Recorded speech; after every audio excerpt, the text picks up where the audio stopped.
Warmer weather is finally here, so let's make some DIY patio decor that's easy and on a budget.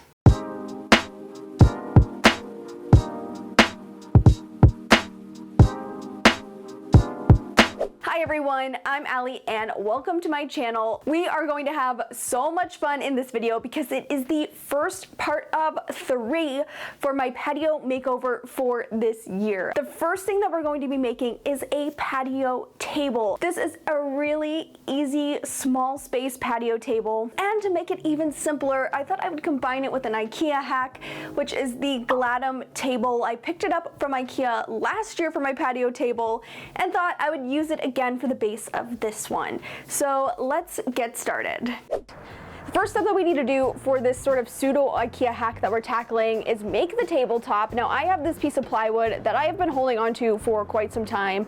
It's actually from the craft cabinet that I DIY'd, and I want to just cut this down. It's just going to be more cost effective than buying a new sheet of plywood. I don't have a table saw or a circular saw, so I'm going to do a little bit of a hack with this, and I'm going to use my jigsaw. So the first thing we need to do is measure out the size of the tabletop that we are creating. That's going to be based on the tile that you choose. My tiles are 6 by 6 inches. So I'm going to account for that measurement as well as measurement for the grout spacing and some trim that is going to go around the tabletop.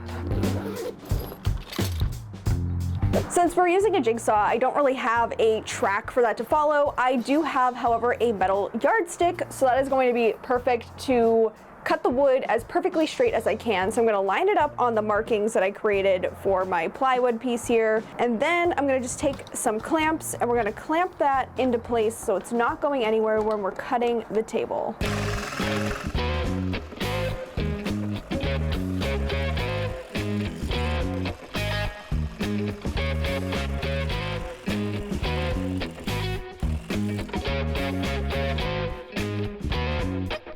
Now with the jigsaw, you are not going to get a perfectly straight cut. It's just the fact of the tool. So I am going to use a little bit of 100 grit sandpaper to just smooth down some of the edges and get this a little neater looking before we move on. The tabletop is cut. Now I want to cut this little trim piece that is going to frame out the tabletop, and I'm just going to mark with the same dimensions as the tabletop and then cut out these pieces using my mini miter saw, getting 45-degree mitered cuts for each of the corners. That way we get a nice seamless looking piece of trim all the way around.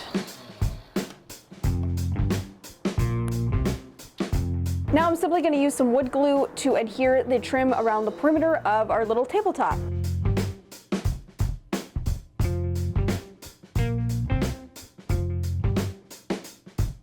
And we're just going to use some painter's tape to hold this in place while the glue dries. In order for the tabletop to attach to the base, we're using that IKEA Gladom table, or Gladom, I'm not really sure the name. We're going to use a spade bit, and I marked it with a little bit of some painter's tape. That way I knew how deep to drill into the table, and that's just going to create a little cup for the legs to go into and hold that tabletop on. First thing I did was took the tape measure, found the center of the tabletop, then I put the table base on top and tried to center it as best as I could. I did go in and check with that tape measure. Then I marked where each of the legs were, and that is where we're going to be drilling. And then when you're about to drill, you do want to make sure you center the drill bit as best as you can, and then just drill to where that tape marks off on your drill bit.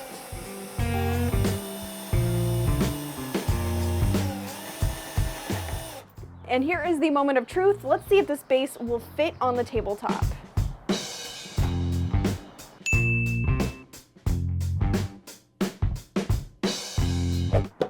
So I have done tiling on my channel before. However, there's one thing that I have not tried when doing the tiling process, and that is tile adhesive. I have never officially used the adhesive product that you're supposed to do when laying down tile, but I figure with such a surface area of this size, it would be the best thing to do instead of using a really strong super glue. So I'm gonna give this a go. I'm a little bit nervous to try this for the first time, but I think it should be okay.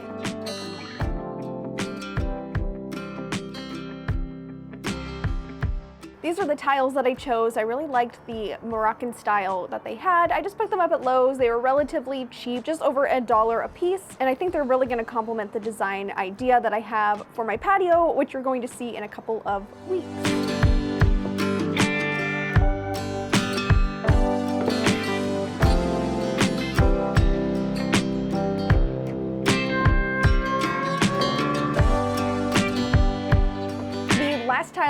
in, and now we just need to let this tabletop dry, let that glue dry for about 24 hours before we can move on to adding the grout. So I'll see you tomorrow.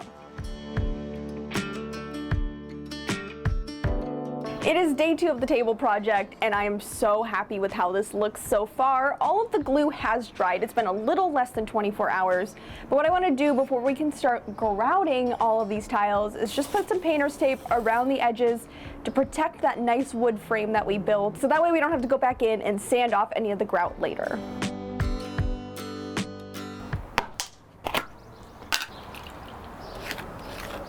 So what I'm going to do is take the grout and just begin pushing it into each of the joints and really just kind of moving it around with the putty knife, and it's such an easy way to do it. I find a putty knife is great for a small project when you're doing grouting. You don't really need all the fancy tools for something small like this. And when you are grouting a tile project, you do need to keep in mind that you don't want to overfill the joint, but as the grout dries, it will start to settle in. So you kind of have to find that happy medium.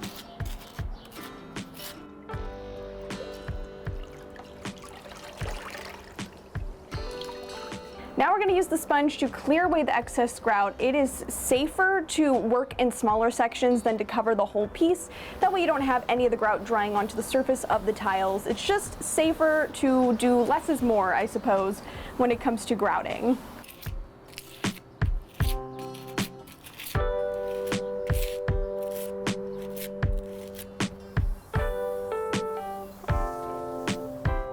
Now that I've filled in the main portion of the table, I'm going to go in around the edges to fill in that gap between the tiles and the wood trim that we made. There's really no reason for me to save this to the end. That's just what I decided to do, just to see how much grout I would have left. Putting the grout on the edges is a little bit more tricky because you have to sort of fill in a little bit of a slant. If the wood trim that you used was as tall as the tile, I think it'd be slightly easier, but it's kind of hard to find a perfect match.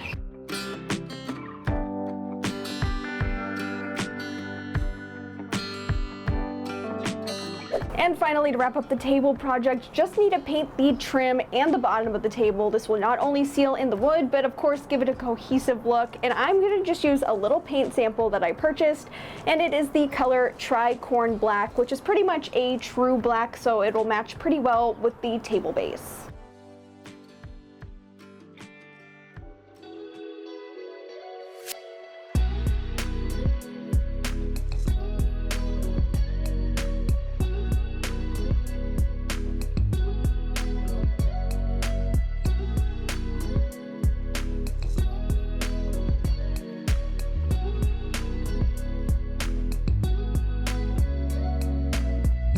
Moving on to the next project. I love being able to customize my patio, my balcony space at my apartment with some DIY wall art. This is a great renter-friendly way to bring some character into your patio, apartment, balcony space. I wanted to create something with a bold, fun graphic to match the decor scheme that I'm going for the patio makeover.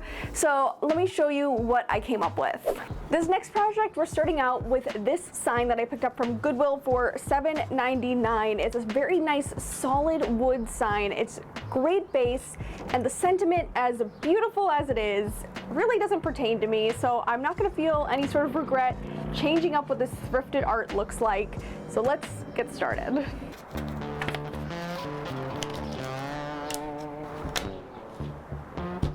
So I have my safety mask right here because we're going to be sanding. Woo! I've been getting some good use out of this electric sander, and I have 100 grit sandpaper on here, and I'm going to just try to remove as much of the paint and markings that is on the sign as I possibly can.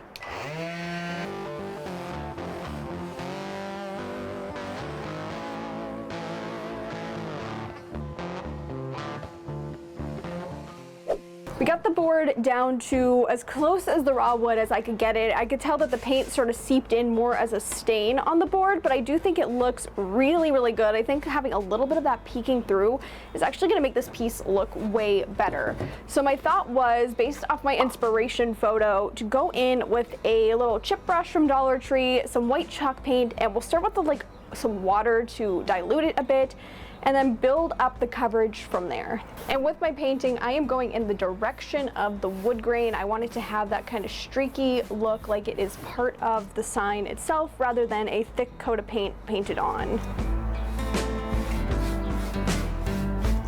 Off camera, I got started on the next step after that whitewash was on. I wanted to see what it would look like if I go back in with this chip brush and I brush on some of that white chalk paint basically on a dry brush and bring back in some of that definition and some brighter areas in the wood grain, and I'm really loving the look that this is giving. So I picked up 3 of these little 99-cent crates from Michael's. I thought it'd make a nice little planter moment on the front of this art piece. However, when you place them on here kind of the correct way that they're supposed to go, I don't really like the height that it adds. I don't like how short they are. It just doesn't look right.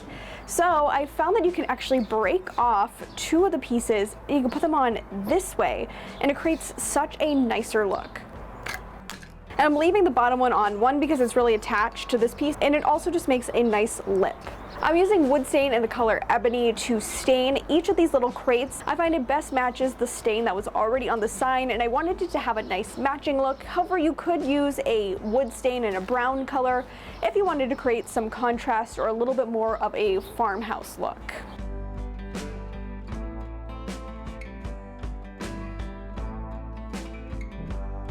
I'm just gonna let the stain dry on these crates. I'm gonna hit them with a coat of polyurethane, and I will see you when all of that is done.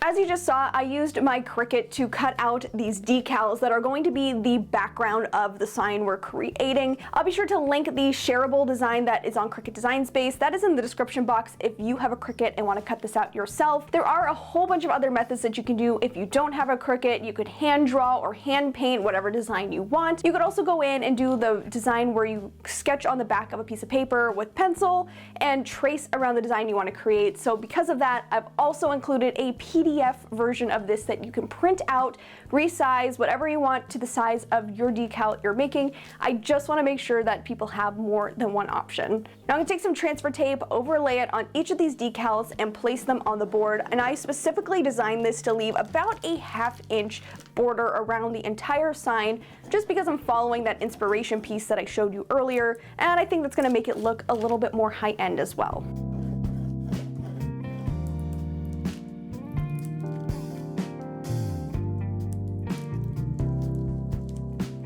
Now's the time to add the crates onto the front of the sign that we're creating. For an extra secure bond, we're going to use a combination of wood glues and some staples just to hold everything into place.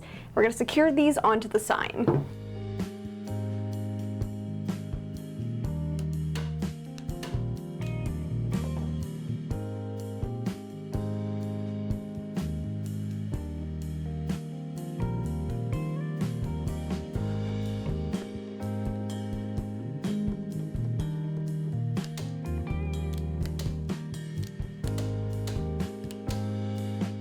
Now for my wall decor piece, I picked up a variety of faux succulents on sale from Michael's. These can get a little pricey, so you do want to make sure that they are on sale if you are going the faux succulent route. Of course, you could also use real succulents for this DIY or any sort of real plant that you want to put in there, but I figured faux succulents would just be a little bit of less maintenance because I do plan to populate my patio with a lot of plants. And as you see, I just took those succulents apart where needed and stuck them into some floral foam that I placed in each of those little crates that are on the front of this art piece. Once I was happy with that arrangement, I then added some hanging hardware to the back of this art piece.